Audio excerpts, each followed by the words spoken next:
Halo adik-adik, kembali lagi bersama Kak Tride dalam channel pembelajaran Tridewi 08. Bagaimana kabar adik-adik semua? Kak Tride harap semoga semua selalu dalam keadaan sehat dan tetap semangat untuk terus belajar. Nah, kembali lagi di video kali ini kita membahas mengenai soal penilaian akhir semester atau PAS untuk kelas 5 SDMI untuk tema 1 pada semester 1 ini adik-adik. Nah, bagi adik-adik yang baru bergabung bersama channel ini, jangan lupa untuk klik tombol subscribe dan juga nyalakan lonceng notifikasinya agar adik-adik selalu mendapatkan pemberitahuan terbaru dari channel pembelajaran ini. Baiklah adik-adik, tanpa berlama-lama kita langsung saja ke pembahasan soalnya.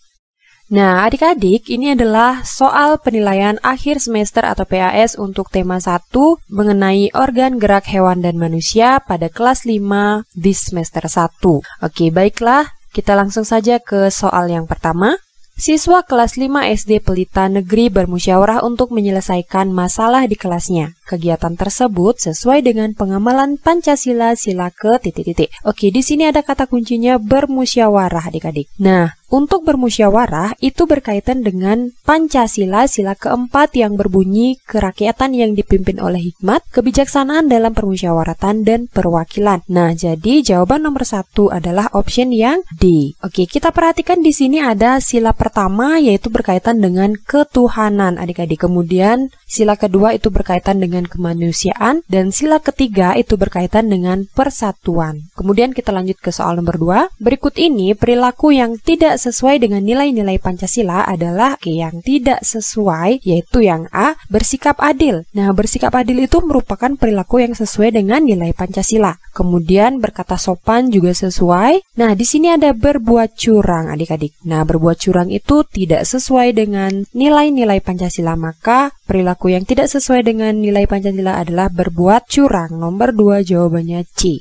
Nah, di sini ada bersikap ramah. Nah, bersikap ramah itu merupakan perilaku yang sesuai dengan nilai Pancasila. Kemudian lanjut ke soal nomor 3. Rajin beribadah dan selalu bersyukur kepada Tuhan merupakan perilaku yang sesuai dengan sila Pancasila yang berlambang titik-titik. Oke, kita perhatikan di sini beribadah dan bersyukur kepada Tuhan itu merupakan perilaku yang sesuai dengan sila Pancasila yang pertama yang memiliki lambang bintang adik-adik, maka nomor 3 jawabannya adalah option yang A. Nah, bintang ini adalah lambang sila pertama, kemudian rantai itu adalah lambang sila kedua, kemudian pohon beringin itu lambang sila ketiga, dan kepala banteng adalah lambang sila keempat. Lanjut ke soal nomor 4. Perhatikan gambar berikut. Kegiatan pada gambar menunjukkan nilai titik-titik. Oke, kita perhatikan gambar ini yaitu beberapa orang anak sedang melakukan pembersihan kelas adik-adik, yaitu bergotong royong untuk membersihkan kelasnya. Sehingga pada gambar ini menunjukkan kegiatan persatuan yaitu bergotong royong. Maka nomor 4 itu paling tepat jawabannya adalah yang B, yaitu tentang persatuan. Lanjut ke soal nomor 5. Perhatikan gambar berikut. Perilaku yang sesuai dengan lambang Pancasila pada gambar adalah titik-titik. Oke, kita perhatikan di sini ada gambar ya, yaitu rantai adik-adik. Merupakan lambang sila kedua dalam Pancasila, yaitu tentang kemanusiaan. Nah, maka jawaban yang sesuai mengenai gambar tersebut yaitu yang A, berdoa agar pandemi COVID segera berlalu. Nah, di sini ada berdoa adik-adik. Hubungannya yaitu dengan ketuhanan. Nah, ini adalah pengamalan sila pertama. Kemudian yang B, membagikan masker dan bahan makanan pada masyarakat kurang mampu. Itu merupakan pengamalan sila kemanusiaan, yaitu sila kedua. Kemudian yang C, melakukan musyawarah. Nah, musyawarah itu merupakan sila keempat. D, menggunakan masker saat keluar rumah. Nah, ini merupakan kewajiban kita adik-adik. Maka jawaban yang tepat sesuai dengan gambar rantai, yaitu lambang sila kedua mengenai kemanusiaan adalah option yang B. Nomor 5 jawabannya B. Lanjut ke soal berikutnya. Perhatikan paragraf berikut. Kalimat tanya yang sesuai dengan teks di atas adalah titik-titik. Oke, kita baca teksnya. Virus corona disebut juga COVID-19. Pertama kali ditemukan di kota Wuhan, Cina pada akhir Desember 2019.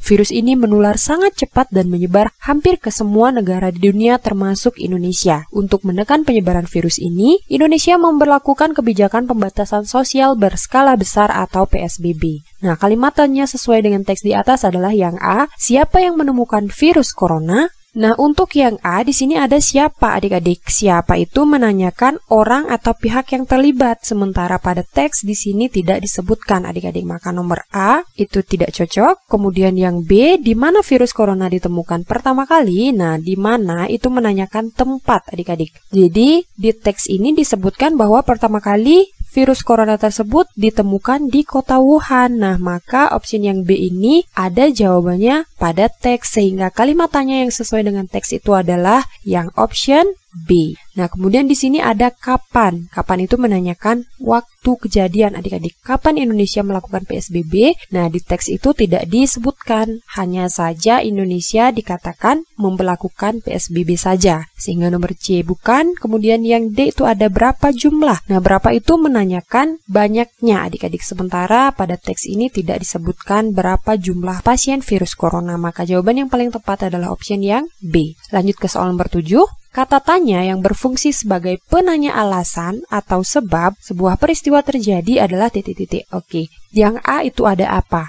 Nah, apa ini biasanya digunakan untuk menanyakan suatu benda atau suatu keadaan atau sesuatu yang berkaitan dengan pokok bahasan adik-adik, bukan menanyakan alasan atau sebab. Kemudian yang B di sini ada siapa? Nah, siapa itu untuk menanyakan orang atau pihak yang terlibat, juga bukan. Kemudian yang C, bagaimana? Nah, bagaimana itu untuk menanyakan keadaan atau kejelasan tentang suatu peristiwa atau suatu hal adik-adik, bukan menanyakan alasan atau sebab, maka bukan. Kemudian yang D ada mengapa. Nah, mengapa ini biasanya diikuti dengan jawaban karena atau alasan ataupun sebab adik-adik. Nah, maka kata tanya yang berfungsi untuk menanya alasan atau sebab itu adalah kata tanya mengapa. Nomor 7 jawabannya D. Lanjut soal nomor 8. Perhatikan paragraf berikut. Informasi yang dibahas pada paragraf tersebut adalah titik-titik. Oke, kita baca paragrafnya. Tanaman bambu sangat bermanfaat. Batang dari tanaman bambu bisa dibuat berbagai macam kebutuhan. Misalnya digunakan membuat kentongan. Bambu juga digunakan sebagai bahan untuk membuat rumah. Selain itu, bambu juga dapat digunakan sebagai bahan untuk membuat berbagai kerajinan, seperti hiasan yang digunakan pada kolam ikan. Nah, maka informasi yang dibahas paragraf ini yaitu mengenai manfaat tanaman bambu adik-adik. Maka jawaban yang paling tepat adalah option yang A. Lanjut ke soal nomor 9. Titik-titik manfaat tanaman bambu. Kata tanya yang tepat untuk kalimat tersebut adalah, nah di sini mengenai bertanya tentang manfaat tanaman bambu. Nah, kata tanya yang paling tepat itu adalah apa manfaat tanaman bambu? Oke, jadi jawaban yang paling tepat adalah option yang D. Lanjut ke soal nomor 10. Perhatikan paragraf berikut. Informasi penting yang diperoleh dari paragraf di atas adalah titik-titik. Oke, kita baca. Gejala awal infeksi virus corona atau COVID-19 bisa menyerupai gejala flu, yaitu demam, pilek, batuk kering, sakit tenggorokan, dan sakit kepala. Setelah itu, gejala dapat hilang dan sembuh atau malah semakin parah. Penderita dengan gejala yang berat bisa mengalami demam tinggi, batuk berdahak, bahkan berdarah, sesak nafas, dan nyeri dada. Nah, informasi penting yang diperoleh dari paragraf di atas adalah yaitu gejala terinfeksi virus corona. Maka jawaban yang paling tepat adalah option yang B. Oke, lanjut ke soal berikutnya. Alat gerak pasif pada manusia dan hewan adalah titik-titik. Nah, alat gerak pasif itu berupa tulang adik-adik. Nomor 11 jawabannya B. Nah, di sini ada otot. Otot itu merupakan alat gerak aktif. Kemudian lanjut ke soal nomor 12, perhatikan tabel berikut. Kelompok hewan yang memiliki alat gerak yang sama adalah alat gerak yang sama ditunjukkan oleh ular. Ular itu bergerak dengan otot perutnya adik-adik. Kemudian yang B itu ada burung. Nah, burung bergerak menggunakan sayap. Oke, kemudian ada ayam yaitu berupa kaki dan juga sayap. Kemudian kambing menggunakan kaki dan kupu-kupu menggunakan sayap. Maka hewan yang memiliki alat gerak yang sama yaitu burung dan juga kupu-kupu. Maka jawaban yang tepat adalah option yang B. Lanjut ke soal nomor 13. Salah satu ciri otot lurik adalah titik-titik. Nah, otot lurik itu juga disebut dengan otot rangka adik-adik. Nah, otot rangka ini melekat pada rangka. Nah, ciri dari otot lurik atau otot rangka ini yaitu bekerja secara sadar dengan perintah otak. Maka nomor 13 jawabannya adalah option yang A. Nah, bekerja secara terus-menerus tanpa istirahat ini adalah ciri dari otot jantung adik-adik. Kemudian pergerakannya lambat dan mudah lelah itu ciri otot otot polos, kemudian terletak pada jantung itu adalah ciri otot jantung. Kemudian lanjut ke soal nomor 14.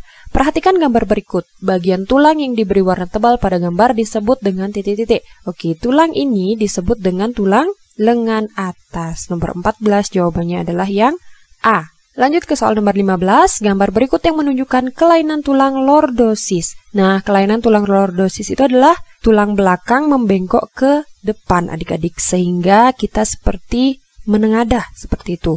Nah, kita perhatikan gambar yang A. Nah, ini adalah kelainan tulang kifosis. Nah, kifosis itu adalah tulang belakang membengkok ke belakang seperti ini adik-adik. Kemudian yang B adalah tulang belakang membengkok ke depan adik-adik. Nah, ini disebut dengan lordosis. Kemudian yang C, tulang belakang membengkok ke samping kanan ataupun kiri. Nah, kelainan seperti ini disebut dengan skoliosis. Kemudian yang D itu ada tulang normal adik-adik. Nah, dari gambar yang termasuk lordosis itu adalah yang option B. Lanjut ke soal berikutnya. Samudra Pasifik dan Papua Nugini merupakan batas Indonesia yang berada di sebelah, yaitu sebelah timur adik-adik. Nah, kita perhatikan di sini ada utara. Nah, utara itu berbatasan dengan Malaysia dan Laut Cina Selatan, kemudian ada Pala dan Filipina. Kemudian yang C ada selatan. Nah, batas selatan itu ada Timor Leste dan Australia adik-adik. Kemudian bagian barat itu berbatasan dengan Samudra Hindia. Lanjut ke soal nomor 17. Secara geografis, Indonesia terletak di antara dua benua, yaitu benua Asia dan benua Australia. Nomor 17 jawabannya yang A. Lanjut ke soal nomor 18. Gunung tertinggi yang terdapat di wilayah Bali adalah gunung, yaitu Gunung Agung adik-adik. Nomor 18 jawabannya C. Nah, di sini ada Gunung Merapi. Nah, Gunung Merapi itu terdapat di wilayah Jawa Tengah adik-adik. Kemudian Gunung Bromo. Nah, Gunung Bromo ini ada di Jawa Timur. Kemudian ada Gunung Arjuna itu ada di Jawa Timur juga adik-adik. Nah, gunung tertinggi di wilayah Bali itu ada Gunung Agung. Nomor 19, suku Asmat dan suku Dani berasal dari pulau, yaitu Pulau Papua. Nah, di sini ada Jawa. Suku yang berasal dari Jawa itu ada suku Sunda, suku Betawi, dan lain sebagainya. Kemudian yang B ada Kalimantan. Nah, contoh suku dari Kalimantan itu ada suku Melayu. Kemudian suku Sulawesi itu contohnya ada suku Bugis adik-adik. Kemudian soal nomor 20. Perhatikan gambar berikut. Pakaian adat pada gambar merupakan pakaian adat masyarakat titik-titik. Oke, kita perhatikan pakaian adatnya seperti ini. Itu merupakan pakaian adat dari Papua adik-adik. Nomor 20 jawabannya adalah yang option C. Lanjut ke soal nomor 21. Berikut merupakan bentuk-bentuk seni gambar kecuali titik-titik. Nah, di sini ada seni gambar adik-adik kecuali yang A. Ada komik. Nah, komik itu merupakan cerita bergambar. Jadi merupakan seni gambar. Kemudian yang B ada karikatur. Nah, karikatur itu merupakan gambar yang menyajikan karakter lucu dan aneh yang biasanya dibuat untuk mengandung kritik dan sindiran adik-adik. Nah, karikatur ini juga merupakan seni gambar. Kemudian ada kartun. Nah, kartun itu merupakan gambar dengan penampilan lucu yang menceritakan suatu peristiwa. Adik-adik juga merupakan seni gambar. Kemudian ada dongeng. Nah, dongeng itu merupakan cerita hayalan atau cerita yang tidak benar terjadi. Nah, ini bukan merupakan seni gambar, sehingga nomor 21 jawabannya adalah option yang D. Lanjut ke soal nomor 22. Serangkaian gambar yang mengandung sebuah cerita disebut titik-titik. Yang A, gambar cerita. Nah, gambar cerita itu merupakan serangkaian gambar yang mengandung sebuah cerita. Maka jawaban nomor 22 itu adalah option yang A. Yang di sini ada gambar ilustrasi. Gambar ilustrasi itu merupakan karya seni dua dimensi yang bertujuan untuk memperjelas maksud suatu cerita, adik-adik. Kemudian ada gambar objek, itu merupakan gambar yang dibuat berdasarkan keadaan atau sesuatu yang digunakan pelukis sebagai contoh, seperti itu. Kemudian lanjut ke soal nomor 23. Berikut ini yang merupakan langkah-langkah membuat gambar ilustrasi kecuali. Nah, dalam menggambar ilustrasi itu diperlukan langkah-langkah yang pertama yaitu menentukan tema adik-adik. Nah, ini nomor 1 benar.